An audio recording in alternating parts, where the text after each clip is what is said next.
An orphaned child shared his only meal with a stray dog, not realizing it was the lost pet of a billionaire.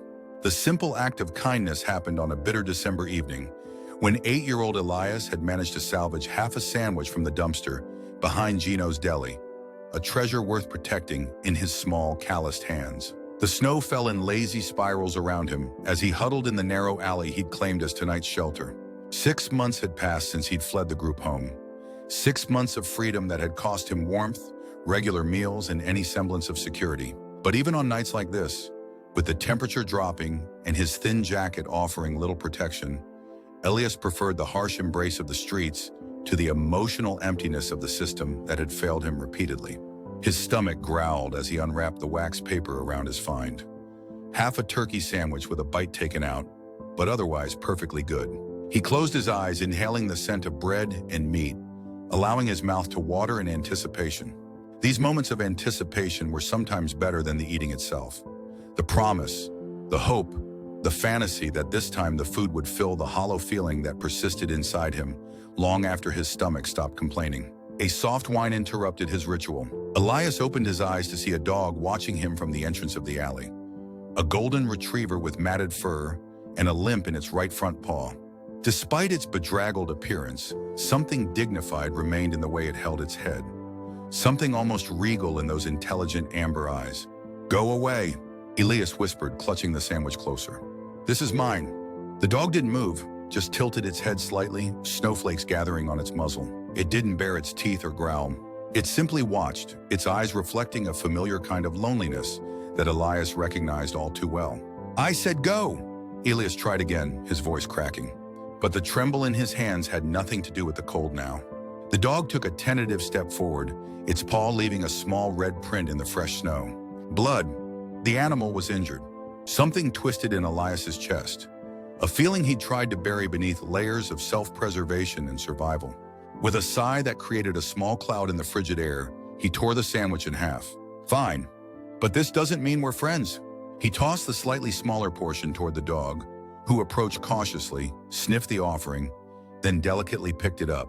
Instead of running away with its prize, the dog settled just a few feet from Elias, eating slowly while maintaining eye contact, as if afraid the boy might disappear.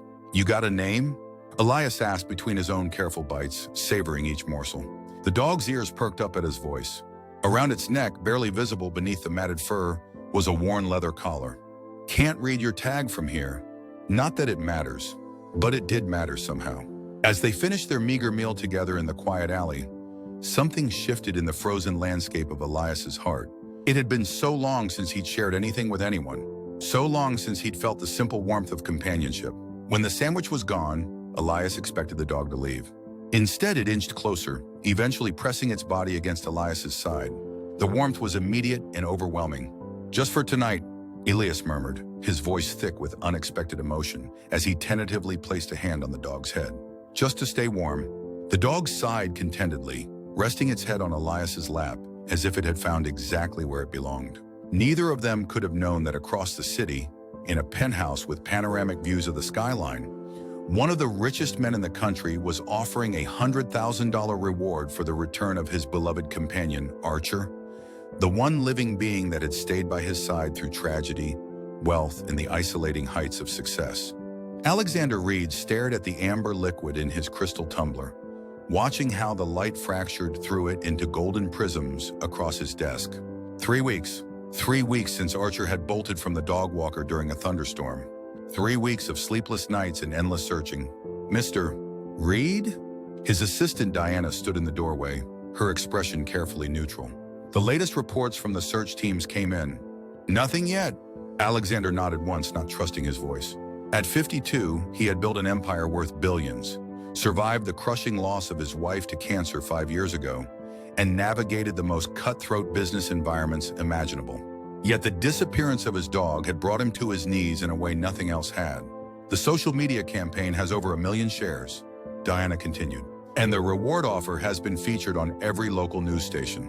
Someone will find him.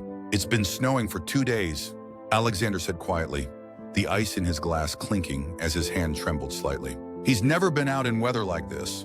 'He's 12 years old, Diana. He has arthritis. He needs his medication." "He has arthritis," Diana repeated, her voice low. "He needs his medication." "He has arthritis," Diana repeated, her voice low. "He needs his medication." "He has arthritis," Diana repeated, her voice low. "He needs his medication." Diana stepped into the office, her professional demeanor softening. Archer is smart, and he's survived this long. That has to count for something. Alexander turned to look out at the city below, its lights blurred by the falling snow. Somewhere out there was the last living link to his happier past, to the man he'd been before grief and ambition had hollowed him out. Increase the reward, he said suddenly. Make it $250,000. I don't care about the money. I just want him home. Diana nodded and withdrew, leaving Alexander alone with his thoughts and the ghost of a dog who used to sleep at his feet as he worked late into the night. The empty dog bed in the corner of his office seemed to mock him with its emptiness. He picked up his phone and scrolled through photos of Archer, as a puppy when Sarah was still alive, on their boat last summer, sleeping on Alexander's lap during a private flight to Tokyo. The dog had been his constant through everything, the one being who asked nothing of him except love and care. "Where are you, old friend?" he whispered to the empty room. Elias woke to unusual warmth and the unfamiliar weight of the golden retriever still pressed against him. Sunlight filtered through the alley, reflecting brilliantly off the fresh snow. For a moment, he allowed himself to enjoy the simple comfort of not waking up alone. "You're still here," he said, his voice rough with sleep.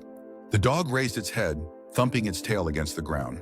In the morning light, Elias could see how thin the animal truly was, its ribs visible beneath the dirty golden fur. "You really should go home. Someone's probably looking for you." He reached for the collar and turned the tag. "Archer," he read aloud. The dog's tail wagged harder. "See? You do have a home." The tag had a phone number, but the last few digits were worn away, illegible. Elias's stomach growled painfully, a reminder that half a sandwich wasn't enough to sustain an 8-year-old boy for long. He needed to find food, and with daylight came both opportunity and risk. Daytime meant open dumpsters and occasional kindness from certain shopkeepers, but it also meant greater visibility to authorities who might send him back to the group home. "I gotta go find breakfast," he told Archer, standing and brushing snow from his jeans. "You should go wherever dogs go." But as Elias made his way out of the alley, Archer limped after him, staying close to his heels. The dog's right paw left occasional small bloody prints in the snow. "You can't come with me," Elias insisted, stopping at the mouth of the alley. "I can barely feed myself." Archer sat, looking up at him with those intelligent eyes that seemed to understand far more than a dog should. The morning sun caught in his fur, illuminating patches of gold beneath the dirt. With a sigh of resignation, Elias knelt to examine the injured paw. A deep cut ran across the pad, crusted with dried blood and dirt. "That looks bad. Does it hurt?" As if in answer, Archer licked Elias's cheek, a gentle swipe that left the boy momentarily stunned. It had been so long since anyone had shown him affection. "Fine," Elias muttered, wiping his face with his sleeve but unable to hide the small smile tugging at his lips. "But first we need to clean that cut."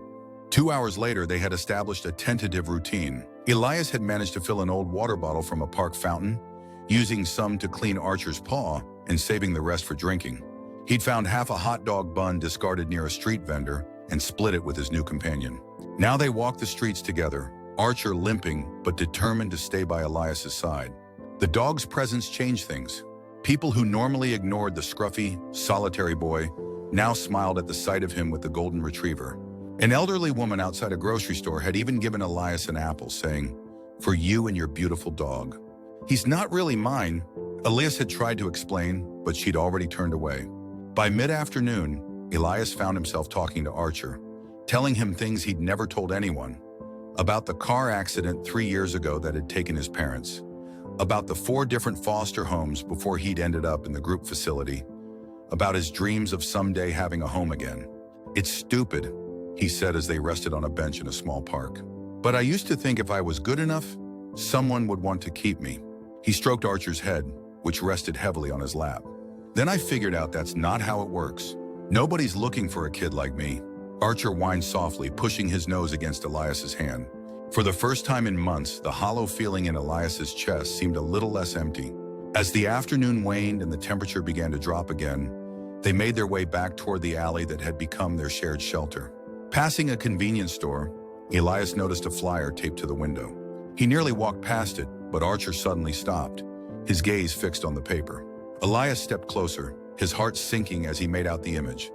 A photograph of a clean, well-groomed Archer, wearing what looked like a blue bandana. Above the picture, bold letters proclaimed, "Lost dog, $250,000 reward."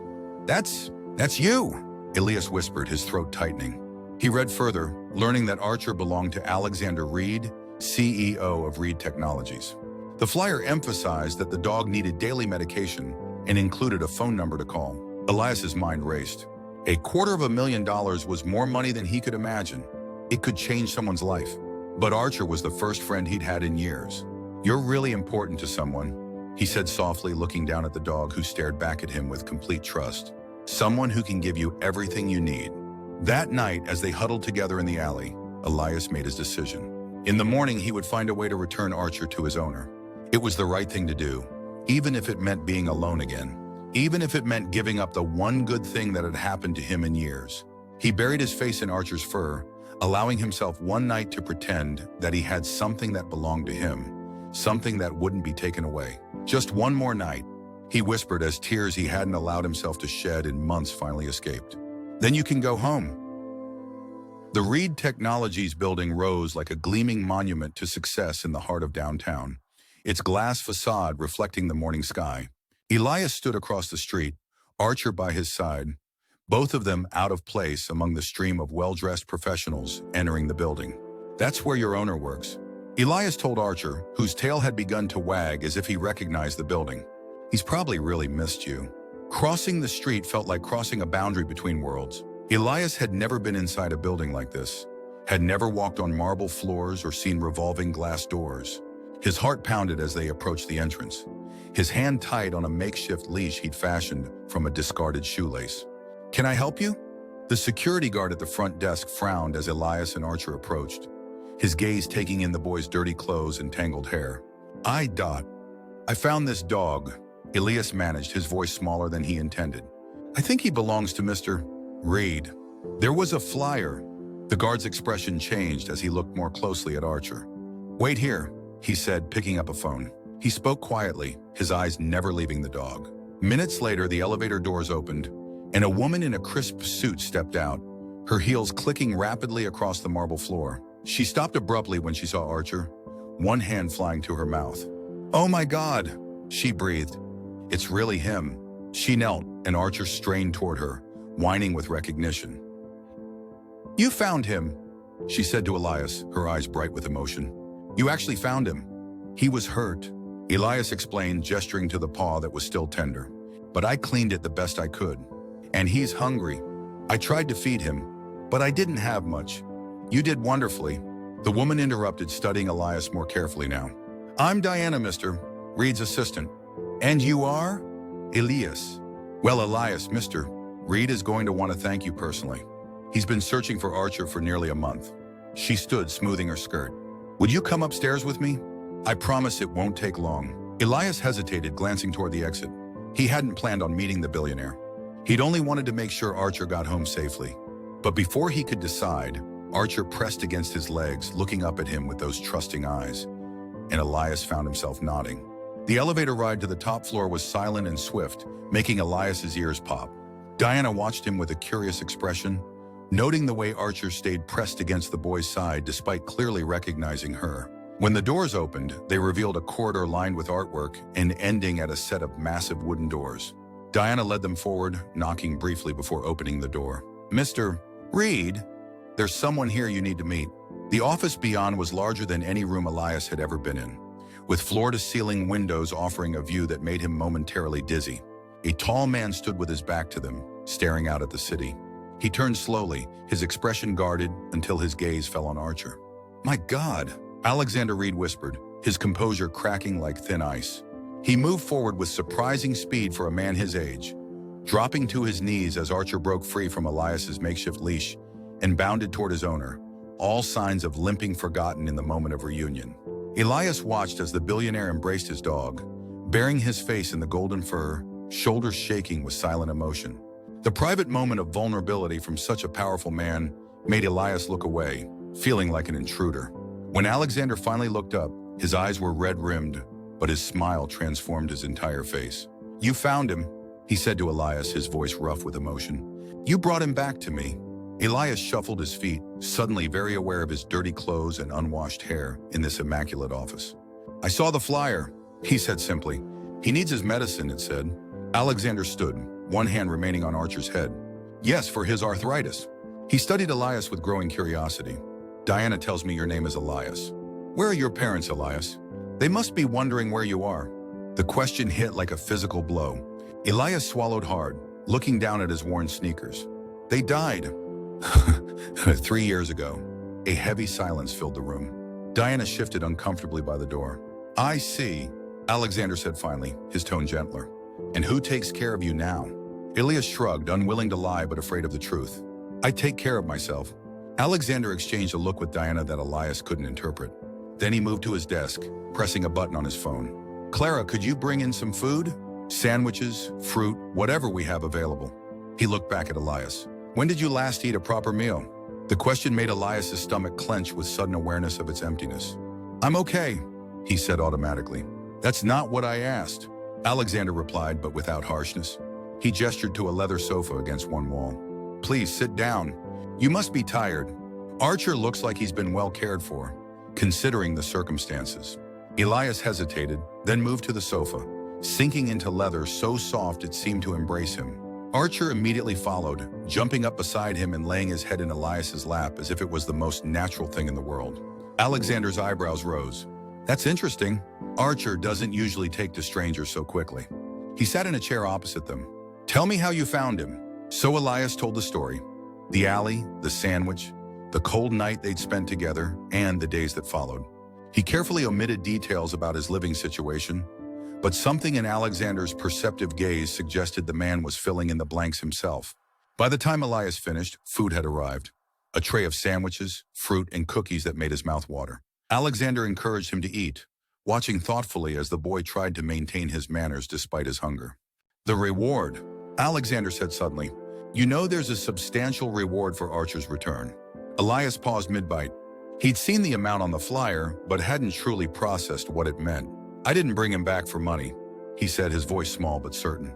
No, Alexander agreed, something shifting in his expression. I believe you didn't, but the reward is yours nonetheless.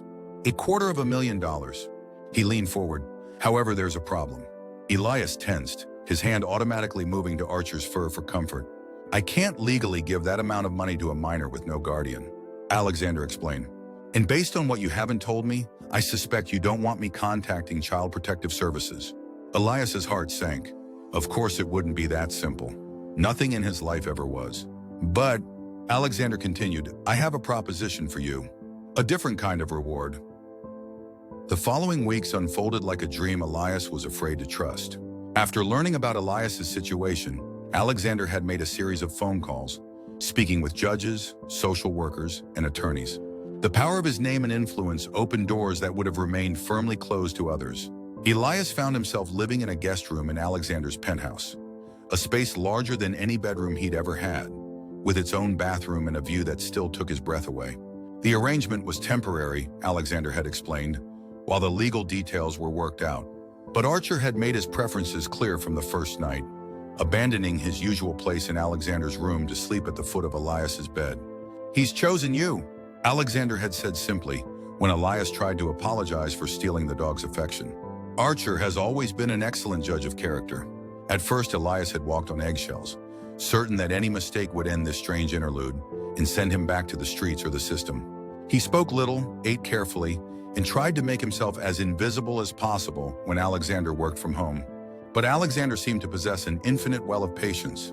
He never pushed Elias to talk, never commented when the boy hoarded food in his room, though the housekeeper, Mrs. Chen, quietly noted that the hidden stashes disappeared less frequently as weeks passed. Instead, he simply included Elias in his life, taking him to Archer's veterinary appointments, explaining his work when Elias showed curiosity, and asking for the boy's opinion on mundane matters like what to order for dinner. Gradually, Elias began to relax, to trust that this wasn't just another temporary placement that would end in disappointment.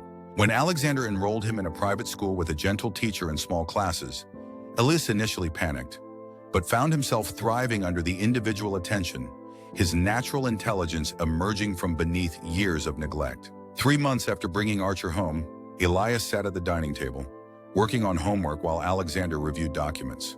Archer dozed between them, occasionally sighing contentedly in his sleep. Elias, Alexander said suddenly, setting down his papers. There's something important I'd like to discuss with you. Elias's pencil stilled, his body tensing automatically at the serious tone. Alexander seemed to notice. It's nothing bad, he assured quickly. Actually, I hope you'll consider it good news. He slid a folder across the table. These are adoption papers. Elias stared at the folder as if it might burn him. I've been approved as an adoptive parent, Alexander continued carefully. The process was expedited given the circumstances, but every requirement has been met. If you're amenable, I would like to legally adopt you. The words hung in the air between them. Elias's throat felt tight, his chest constricting around a hope so fragile he was afraid to acknowledge it. Why? He managed finally, the question barely audible. Alexander considered this, his gaze thoughtful. When I lost my wife, I thought I'd never have a family again. I buried myself in work, in accumulating more wealth I didn't need. Archer was my only real connection. He reached down to stroke the dog's head. When he disappeared, I realized how empty my life had become. And when he came back, he brought you with him. He met Elias's eyes directly. I believe things happen for a reason, Elias. You and Archer found each other when you both needed someone. Maybe I needed both of you just as much. Elias looked down at his homework, vision blurring. What if you change your mind? He whispered. What if I'm not what you want, Elias? Alexander's voice was gentle but firm. In the 3 months you've been here, I've watched you care for an animal who wasn't even yours, study harder than students twice your age, and navigate a completely new life with remarkable resilience. You are exactly what I want in a son. Son, the word echoed in Elias's mind, filling the hollow spaces that had been carved by loss and abandonment. You don't have to decide right now, Alexander added. The papers will be here whenever you're ready. But Elias found himself reaching for the folder, opening it with trembling hands. The legal language swam before his eyes, but one line stood out clearly. Elias James Reed. A new name, a new beginning. Yes, he said, his voice steadier than he expected. I want this. Across the table, Alexander's composed expression gave way to a smile that transformed his entire face. In that moment, Elias saw not the billionaire CEO, but simply a man who had found his family again. Archer, as if sensing the significance of the moment, rose from his spot and moved between them, first nuzzling Alexander's hand, then Elias's, connecting them with his presence, just as he had that snowy night in the alley. A night that now seemed like it belonged to another lifetime. 5 years later, the camera flashes were blinding as Alexander and Elias cut the ribbon in front of the newly completed Reed Family Youth Center. At 13, Elias had grown taller, his once hollow cheeks filled out, his eyes bright with confidence that had been hard-won over years of therapy, stability, and love. Beside them, Archer sat patiently, his muzzle now gray with age, but his eyes still alert and intelligent. He wore a blue bandana for the occasion, matching the blue blazer Elias had chosen for the ceremony. Mr. Reed, called one of the reporters, what inspired the creation of this center? Alexander placed a hand on Elias's shoulder. My son inspired it, he said simply. He taught me that sometimes the most profound connections can begin with the smallest acts of kindness, like sharing your last meal with someone who needs it as much as you do. Elias smiled, remembering the hungry boy in the alley who could never have imagined standing here today. The Reed Family Youth Center would provide housing, education, and support for homeless teens and children aging out of the foster care system, a place where they could find the second chances that he had been given. After the ceremony, as they walked to the car with Archer ambling slowly between them, Elias looked up at the man who had become his father in every way that mattered. Do you ever think about how different things would have been if Archer hadn't run away that day? He asked, if we hadn't found each other? Alexander considered this, his expression thoughtful. I've learned that life's most important turns often appear random at first glance, but looking back, they reveal themselves as something more profound. He smiled. Some might call it coincidence. I prefer to think of it as grace. Elias nodded, understanding in a way his 8-year-old self never could have. The simple act of sharing half a sandwich with a stray dog had changed not just his life, but the lives of countless others who would benefit from the center. The ripples of that single moment of compassion would continue long after today. As they reached the car, Elias knelt to help Archer climb in, his hands gentle on the aging dog who had been the bridge between two lonely souls. The golden retriever licked his cheek, the same gesture of affection that had first broken through Elias's defenses on a cold winter morning that now seemed like both yesterday and a lifetime ago. "Good boy, Archer," he whispered. "The very best boy." In the fading light of the afternoon, father, son, and the dog who had brought them together drove home. Not to a penthouse this time, but to the lakeside house they'd moved to 2 years ago, where Archer could enjoy his final years, with room to roam and water to swim in when his arthritis wasn't troubling him. As the city gave way to quieter roads, Elias looked out at the passing landscape, thinking about the paths that had led here, about hunger and kindness, loss and discovery, and the invisible threads that sometimes connect souls in the most unexpected ways. He reached one hand back to touch Archer's head, feeling the steady presence that had changed everything. Some might call it chance that had brought a stray dog and a homeless boy together on a snowy night. But Elias knew better now. Some connections were meant to be, even if they began with nothing more than an orphaned child sharing his only meal with a stray dog, not realizing it was the lost pet of a billionaire. Some beginnings were disguised as endings.